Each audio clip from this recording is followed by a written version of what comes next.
Happy New Year, everyone. Welcome to 2025 and welcome back to CP's Whiskey Creek in Enskill. I'm Chris, and in this video, we're going to go over a recap of some of the things that I did and didn't do in 2024, and we'll have a little look at some of my goodies I got during the Christmas season, and then we're going to have a look at what do I have in store for 2025. So enough standing around here. Let's get to work.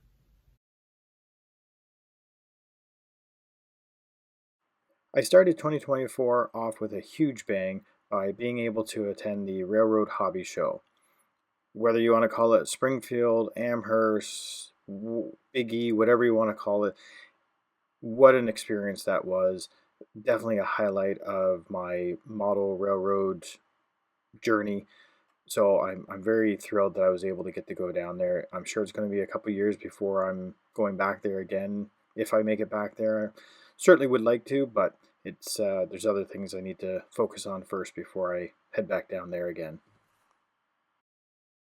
As for my son's layout, don't have as much progress done as we kind of hoped and anticipated.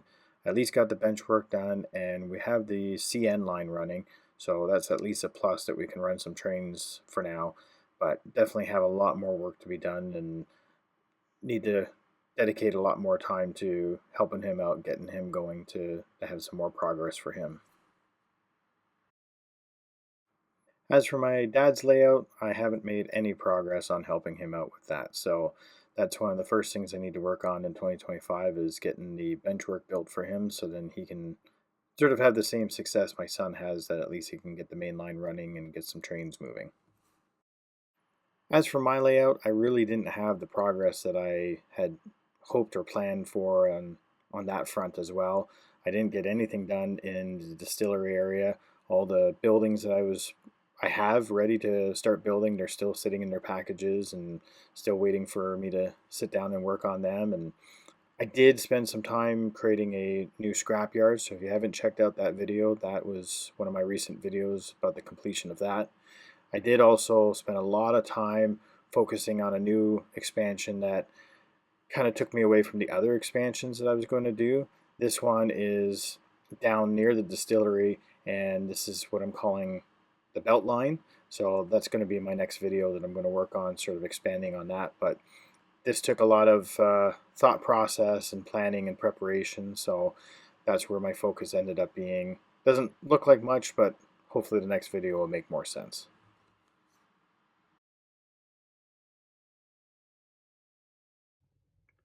So just wanted to share with you some of the goodies that I got under the tree this year. To start things off, I got some new ornaments for my train tree here so it can continue to fill out a little bit more. So Athearn actually released a holiday ornament this year. I don't know if they've ever had them in the past, but here's the 2024 one that Athearn had. And Hallmark's been pretty consistent with having their holiday ornaments, at least having some train related stuff. So got this one as well. Got a new tank car and a new center beam. So those I can put to work right away. Got some scenic stuff, some fine turf and green grass and weeds. And then I also got this static grass applicator. And it seems to come with a whole bunch of, at least a starter kit kind of thing. So I tried to make my own. It works kind of okay, so I'm kind of looking forward to giving this one a try. And yeah, so that's everything that was pretty well train related under the tree. I also got a gift certificate for Paris Junction, so I just have to figure out how quickly I'm going to spend that one. So what does 2025 hold for me? Well, first and foremost, I need to focus on getting my dad going on his layout. So I'm going to be picking up the lumber hopefully next week and start building his bench work so then he can sort of take things from there and start working on some of his track laying and electrical and all that stuff. As for my layout, I'm going to kind of try to do things a little methodical where I'm going to start from the east end and work my way across. Part of that is because I want to have a matching backdrop all across the layout. So this has sort of been the beginning point with the belt line area, and the next video will explain that area a little bit better. But I want to finish working on that and then get working on this area where the distillery and the infamous Whiskey Creek is, and work my way across from there. So hopefully I'll get through most of those areas throughout 2025, and we'll see how that works out. Well, it's great to have all these plans for 2025. As we've seen with 2024, sometimes life gets in the way and things don't turn out the way that you planned it. And that's why I'm not much of a New Year's resolution kind of guy. These plans are more like a loose guideline. I'll accomplish what I end up accomplishing, and that's the end of it. One of the best analogies I've heard recently is from a guy named Dave Abelies. He has the Onondaga Cutoff and very impressive Conrail layout and is on the Modeler's Life podcast quite a lot. And he sort of equated model railroading to an old friend.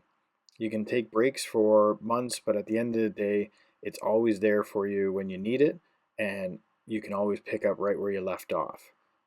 Who knows what 2025 will have in store for me, but I would just want to express my thanks to all my subscribers and everyone else that watches my model railroading journey.